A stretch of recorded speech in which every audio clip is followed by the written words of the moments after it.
Salut et bienvenue dans ce nouveau classement. Aujourd'hui, le top 5 des choses typiques du Canada. Tout d'abord, je voudrais remercier Bombaster qui avait laissé en fait il y a quelques mois une suggestion dans les commentaires pour faire un top 5 des choses qui ne se passent qu'au Canada. J'ai décidé de faire un top 5 des choses typiques du Canada. C'est certain que ce top 5 là, c'est tout dont je vais te parler, c'est typique du Canada, mais ça peut également se retrouver dans d'autres pays, mais où il y a certaines choses aussi qui ne se retrouvent pas dans d'autres pays, mais tu verras bien, il faut que tu regardes le top 5. Mais c'est quand même, tout ça c'est quand même très typique du Canada aussi. Donc on voit ça tout de suite. Le déneigement. Alors le déneigement, on peut dire qu'au Canada c'est vraiment pas une mince affaire. Et c'est très pris au sérieux par tout le monde. Et j'en avais déjà parlé d'ailleurs dans une autre vidéo sur l'hiver à plusieurs reprises, mais là on va peut-être en parler plus en détail. Le déneigement, c'est vraiment pour tout ce qui est le Canada, pas mal. Dans tout le Canada, l'hiver il neige, à part peut-être en Colombie-Britannique. Mais dans le reste du Canada, la neige ça reste quand même je dirais un problème majeur. Donc le déneigement, ça veut dire quoi? Ça veut dire que quand l'hiver arrive, il faut que tu déneiges ta voiture, ça c'est obligatoire. Donc quand c'est chaque jour, ça peut devenir très très contraignant. Des fois, il faut même que tout dépendant où ta voiture est garée, que tu utilises ta pelle pour faire un chemin pour te rendre à ta voiture afin de la déneiger. Le déneigement, évidemment, il y a des gens par exemple qui sont propriétaires de maisons. Donc eux, ils vont avoir une entrée. Et là, ils vont utiliser ce qu'on appelle une souffleuse. Donc l'engin qui crache de la neige et qui permet, je pense que ça existe un petit peu partout dans le monde à l'heure actuelle, qui va pouvoir lui permettre à cette personne-là de se faire un chemin pour garer son véhicule ou juste pour sortir son véhicule. Certaines autres personnes, j'en avais parlé dans d'autres vidéos, vont installer un abri tempo devant l'entrée de leur garage au niveau de leur maison parce que en fait, ils vont utiliser des fois leur garage pour mettre leurs outils et ils vont mettre leur voiture en dessous de l'abri tempo, ou même s'ils mettent leur voiture dans le garage, quand ils sortent, ils n'ont pas à déneiger toute cette partie-là afin de se rendre sur la route. Moi, pour me prendre comme exemple, parce que c'est un très bon exemple, et puis en même temps aussi, c'est pour parler un petit peu d'autres choses dans le même contexte qui existent aussi. On est propriétaire d'un appartement et on vit dans une propriété de 12 appartements, c'est une copropriété. Et donc on a un parking à l'extérieur commun. Et là, nous, dans nos frais, on va payer ce qu'on appelle un déneigeur. Donc lui, il va venir, c'est-à-dire que l'hiver, en fait, c'est pas son, c'est son job, il fait ça, l'hiver il déneige, puis la plupart du temps l'été ils font les gazons, ces gars-là, ou des fois c'est des agriculteurs aussi. Ils viennent avec leur espèce de gros tractopelle énorme et ils vont déneiger tout le parking pour nous quand il y a une tempête. Évidemment, il faut que tu bouges ton véhicule pour qu'il puisse déneiger ta place de parking, donc c'est quand même c'est quelque chose qu'on apprécie beaucoup. Tu payes, mais tu t'apprécies pas mal. Il existe aussi, comme je disais, donc ces gars-là qui déneigent. Il y en a, je sais, qui ont carrément des pick-up. Ils installent des pelles à l'avant du pick-up et ils vont aller déneiger les entrées des gens, justement, comme j'en parlais, qui ont des maisons, par exemple. Les personnes peut-être plus âgées ou ceux qui ne veulent pas vont payer ce gars-là pour tout l'hiver. Donc tu payes un montant. Et lui, il va installer des espèces de petits drapeaux devant l'entrée de ta maison avec son numéro de téléphone. En même temps, il se fait de la publicité. Et quand il va voir, s'il a un employé, il va dire là, c'est tel secteur, partout où il y a des drapeaux, tu déneiges. Donc c'est ça, ils vont déneiger. Autre chose importante, nous par exemple aussi, ça c'est encore une autre chose, mais j'ai des marches qui amènent directement chez moi des marches extérieures en béton. Donc là, c'est certain que quand il neige, il faut enlever la neige des marches parce que sinon on ne peut plus descendre. Et après ça, il fait froid. Donc la plupart du temps, il reste un petit peu de neige. Ça finit par geler. Ça fait une grosse couche de verglas. C'est très très dangereux. Donc je mets du sel. Mais faut pas, le sel va travailler sur la glace et ça va péter le verglas. Mais il faut quand même que toi, t'ailles le casser le verglas parce que même si ça le casse en morceaux, ça ne le fait pas fondre au complet la plupart du temps. Donc ça aussi, c'est encore autre chose qui n'est pas super plaisant. À Montréal, ce que j'ai pu voir à Montréal, c'est que quand il y a des grosses tempêtes, évidemment, comme je disais, ces espèces de gros tractopelles, même des camions qui vont passer, espèces de gros tractopelles qui font souffleuse en même temps, ils vont souffler la neige directement dans le camion, donc ils vont conduire quasiment parallèlement des fois, et ils vont déneiger les rues, mais ils ne seront jamais capables de déneiger les côtés, parce que des gens vont être garés. Alors là, ils vont mettre à Montréal des petits drapeaux temporaires, où ils vont dire que, par exemple, de 9h à 19h, c'est interdit de te garer, sinon ils vont carrément remorquer ta voiture pour pouvoir déneiger ces gros côtés-là.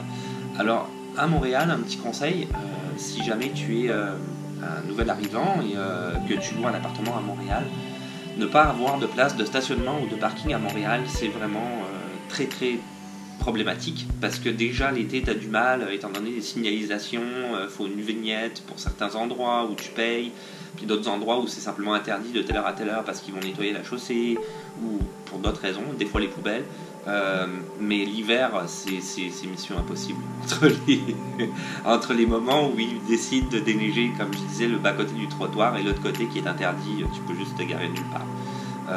Quand il y a des gros amas de neige comme ça aussi, les places de parking sont très restreintes naturellement parce qu'il y a de la neige au milieu, donc il y a fait moins de places de parking dans la rue.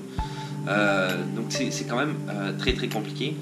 Tu sais pas où mettre ta voiture, grosso modo, hein. Quand tu es à Montréal avec la neige, tu sais vraiment pas. Donc si tu achètes un appartement, c'est certain que voilà, un appartement à Montréal, c'est certain que la place de stationnement, parce que souvent, j'en parlerai après, mais on les achète pendant les périodes estivales. C'est là où on loue, c'est là où on achète plus particulièrement le gros, mais c'est vrai qu'on achète un peu toute l'année. Et si c'est pendant la période estivale, on va te dire, la place de stationnement c'est pas grave, ouais, mais quand tu vas être pendant l'hiver, ça va être vraiment grave. Donc fais bien attention à ça. Le hockey sur glace, le hockey ici c'est le sport national au Canada, c'est en fait une religion quasiment même, la plupart des gens sont fanatiques de hockey. Il y a pas mal d'équipes. Le hockey, comment ça fonctionne? En fait, c'est avec la LNH, ça c'est la Ligue nationale de hockey, qui regroupe des équipes aussi bien des États-Unis et du Canada, et chaque équipe en fait représente une ville. Donc c'est comme ça que ça fonctionne. Ici, l'équipe phare, c'est l'équipe des Canadiens, ça s'appelle les Canadiens de Montréal. Avant, il y avait aussi les Nordiques de Québec, mais cette équipe n'existe plus. Donc ici, c'est vraiment les Canadiens de Montréal, tout le monde est avec cette équipe-là. Comment fonctionne la LNH? En fait, du mois de septembre au mois de juin, c'est ça, il va y avoir une compétition qui va se dérouler en deux phases. Tu vas avoir d'abord une saison régulière où pas mal toutes les équipes vont se rencontrer, et ensuite ce qu'ils vont appeler les séries éliminatoires, où les meilleures équipes de la première phase vont se rencontrer et qui vont amener à la fin de ces séries-là à la Coupe Stanley. Les séries éliminatoires, une série en fait, on appelle ça une série, donc ça va être une équipe contre une autre, c'est plusieurs matchs. Donc il me semble de mémoire que c'est 5-2-3 et qu'en finale c'est 7-2-5. Donc si tu gagnes 3 matchs sur 5, à ce moment-là tu as battu l'équipe. C'est comme ça que ça fonctionne, et ça se rend jusqu'à un maximum de 5 matchs. Donc je pense que c'est ça. S'il y a quelqu'un qui regarde du Canada, il pourra peut-être dire que j'ai tort, et il n'y a pas de souci avec ça, et juste préciser dans les commentaires comment ça fonctionne.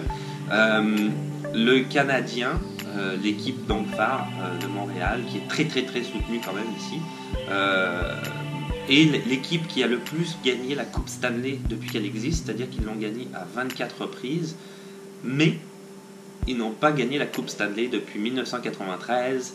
C'est la dernière fois qu'ils l'ont gagnée contre les Kings de Los Angeles. Ça fait beaucoup parler ici, évidemment chaque année ils ont des résultats qui sont plus ou moins mitigés, en tout cas c'est ce que pensent la plupart des gens, et on parle de statistiques de joueurs, et on parle de mauvaises décisions d'entraîneurs, etc. Donc quelque chose de très sérieux. Le hockey est vraiment beaucoup joué ici, les gens le pratiquent beaucoup, énormément, même les enfants, hein, naturellement. Il va exister des arénas, il va exister aussi des patinoires extérieures, donc la plupart du temps qui sont détenues par les villes, où tu peux aller jouer avec tes amis. Et aussi, il y a d'autres personnes qui vont continuer à faire du hockey pendant l'été et qui vont pratiquer ce qu'on appelle le hockey cause homme. Donc le hockey cause homme, en fait, c'est un nom qui est dévié d'une marque sportive, qui est donc cette pratique-là, notre pratique du hockey Cosum. Et le hockey Cosum, t'as pas de patin, t'es en chaussures, t'es plus ou moins habillé comme si tu jouais vraiment au hockey, hein, plus ou moins, peut-être un peu plus léger. Et ça va être une balle orange au lieu que ce soit un palet. Ici, le palet, on n'appelle pas ça un palet d'ailleurs, ni un puck, mais certains vont appeler ça le puck, mais ça va être une rondelle. Et c'est une parenthèse. Et la crosse de hockey, on ne dit pas ça une crosse, on dit un bâton. C'est super important parce que c'est des termes que tout le monde utilise. Donc si tu dis la crosse de hockey, les gens vont se foutre de ta gueule un peu quand même. Ça fait plus penser au cricket, ça. Du coup, c'est ça, c'est plus le bâton et la rondelle. Donc, voilà, le hockey sur glace, hyper important ici, le sport national, et c'est ça, c'est tout ce que j'ai à dire, mais quand même, c'était n'importe quoi. Désolé. Tim Horton. Alors Tim Horton, je pense qu'à l'heure actuelle, c'est carrément rentré dans la culture canadienne, on peut le dire ça. Là. Ça fait partie de la culture canadienne intégrante, j'en suis quasiment sûr. Tim Horton, c'est comment dire, la restauration rapide qui est spécialisée dans le café et les beignets à la base. Si tu es un nouvel arrivant ou un touriste ou en PVT, peu importe, tu viens au Canada, va chez Tim Horton, va essayer ça, je te le conseille, c'est extraordinaire. Moi j'adore, c'est vraiment génial, mon fils adore aussi. Les beignets sont excessivement bons, les cafés très très bons. Donc c'est ça, Tim Horton. Tim Horton, en fait, ça avait été conçu, créé par un joueur de hockey qui s'appelait Tim Horton et un homme d'affaires qui se sont mis ensemble, et en 1964 ils ont créé cette chaîne de restaurants là.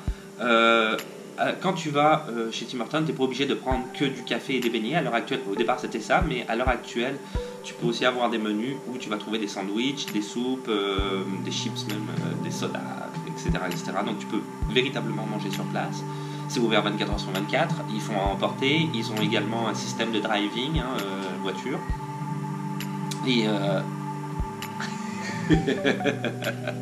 fatigué un petit peu? Non, d'accord. Et Tim Horton, donc c'est pas mal le plus gros chiffre d'affaires de ce que j'avais vu au Canada. Ça surpasse McDonald's et Subway. C'est le compétiteur direct, naturellement, de Starbucks et Dunkin' Donuts, qui est très connue aux États-Unis. Il y a 3225 Tim Hortons au Canada et 645 Tim Hortons aux États-Unis. Et juste au Québec, il y en a 500. C'est énorme, c'est vraiment énorme. Souvent, ce que j'ai vu aussi dans les gros buildings, la plupart des gens, quand ils vont faire une réunion professionnelle avec d'autres personnes, ils vont amener une boîte de beignets de chez Tim Hortons avec des espèces de thermos en carton qu'ils ont. C'est vachement bien ça aussi. Du coup, tu peux amener beaucoup de café et les gens vont pouvoir avoir du café pendant leur réunion. Donc c'est quand même très intéressant. Tim Hortons. Donc c'est ça. Je pense pas que j'ai autre chose à dire sur Tim Hortons, mais Tim Hortons à essayer si tu viens au Canada, un incontournable, définitivement. Alors le chalet, j'ai beaucoup entendu des gens qui disaient ma cabane au Canada. Je sais pas. Mais le chalet, ça c'est aussi très typique d'ici. Je vais m'expliquer. En fait, il y a pas mal de gens, pas tout le monde, mais pas mal de gens vont être propriétaires d'un chalet en plus de leur maison qu'ils peuvent avoir, par exemple à Montréal ou dans d'autres villes. Et c'est tout le temps, les chalets sont tout le temps placés, on va dire, dans la nature, vraiment éloignée, dans la forêt, etc. Donc c'est une manière d'aller là-bas pour se dépayser. Durant l'été, il y a énormément de gens qui vont louer des chalets aussi, hein. Même chose, ils n'ont pas de chalet, mais ils veulent aller se dépayser, aller dans un chalet qui est, c'est ça, dans la nature. Certaines personnes vont avoir un chalet qu'ils vont utiliser l'hiver aussi, il y en a quand même pas mal, mais durant l'été, c'est pas mal la saison du chalet. Les chalets, la plupart du temps, sont toujours disposés au bord des lacs, parce qu'il y a tout un réseau d'activités qui viennent aussi avec le chalet. Le premier, comme tu disais, je vis à Montréal, je veux me retrouver vraiment dans la nature canadienne, donc j'ai mon chalet, je suis dans la nature canadienne, j'ai le lac qui est ici au Canada, des lacs, il y en a énormément et ils sont immenses, donc il y en a qui sont vraiment gigantesques, là c'est incroyable. Donc on peut vraiment profiter de la nature et il y a des activités qui vont aller avec ça. Donc par exemple la chasse et la pêche, puisque au bord du lac.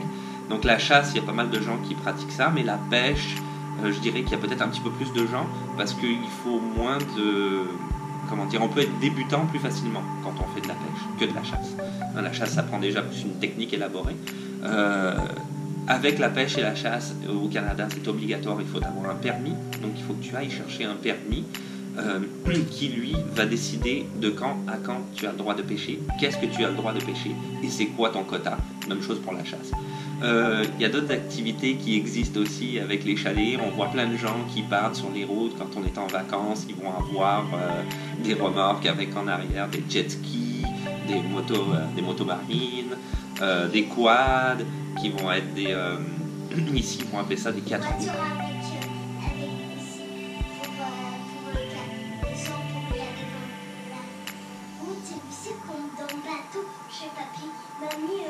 Mamie fait tout un ça quand il conduit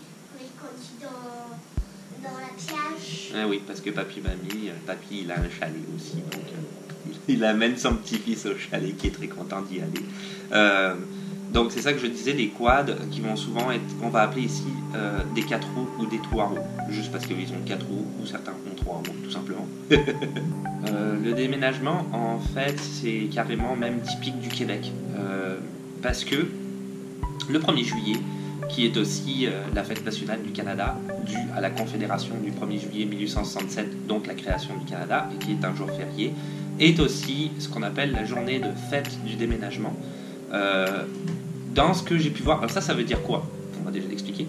Ça veut dire que la plupart des gens vont déménager cette date-là parce que les baux résidentiels commencent ou se terminent au 1er juillet.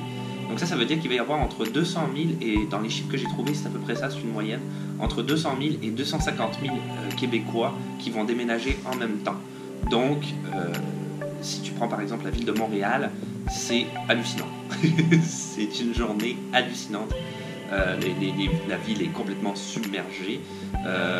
Il est certain que... Alors, pourquoi ça avait été décidé le 1er juillet? C'est parce qu'avant 1975, c'était au 1er mai. Et finalement, ils ont décidé le 1er juillet parce que le 1er juillet, ça a été un vote. Ça a été un vote législatif. Donc ça a été quand même très très sérieux. Ils ont décidé le 1er juillet pour les écoles, tout simplement.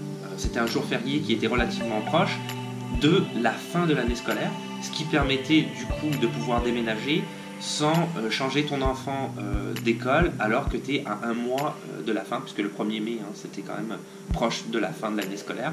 Donc c'était très très embêtant. Et le fait de regrouper ça sur une seule journée, c'est vrai qu'il y a beaucoup de propriétaires et de locataires que ça arrange beaucoup. Donc c'était une tradition qui existait depuis longtemps. Alors ils ont décidé de mettre ça, c'était le 1er mai avant, et depuis 1975, ils ont décidé de mettre ça au 1er juillet. Cette journée-là, toi, si tu déménages pas, c'est sûr que tu peux aller faire un tour. Il y a énormément de choses que tu vas pouvoir voir parce que tu vas pouvoir trouver. Je vais essayer de m'expliquer un peu mieux, c'est un peu incohérent, nébuleux. Parce que les gens vont laisser toutes leurs affaires sur les trottoirs dont ils n'ont pas besoin. Certains déménagent en urgence, certains n'ont pas pris le temps, certains avaient trop de choses, d'autres c'était juste des poubelles. Des choses dont ils n'utilisent plus, mais tu peux quand même trouver certaines choses que tu peux réutiliser à cause des déménagements en urgence notamment. Je sais qu'il y a aussi ce qu'on appelle ici des ferrailleurs, on va appeler ça des scrapeurs de métal. Donc ça c'est très typique aussi du 1er juillet, les gars ils se trimballent en pick-up, tu les reconnais assez facilement, ils ont souvent une remorque en arrière, et le pick-up, il y a comme des grilles qui surélèvent l'arrière du pick-up pour pouvoir mettre un maximum de choses dans l'arrière de son pick-up, sa boîte comme on dit ici, et lui il va récupérer tout n'importe quoi où il peut y avoir du métal, parce qu'il va ramener ça, après il décortique tout ça chez lui ou peu importe où c'est, et il ramène ça à une usine de recyclage, et c'est comme ça qu'il gagne de l'argent.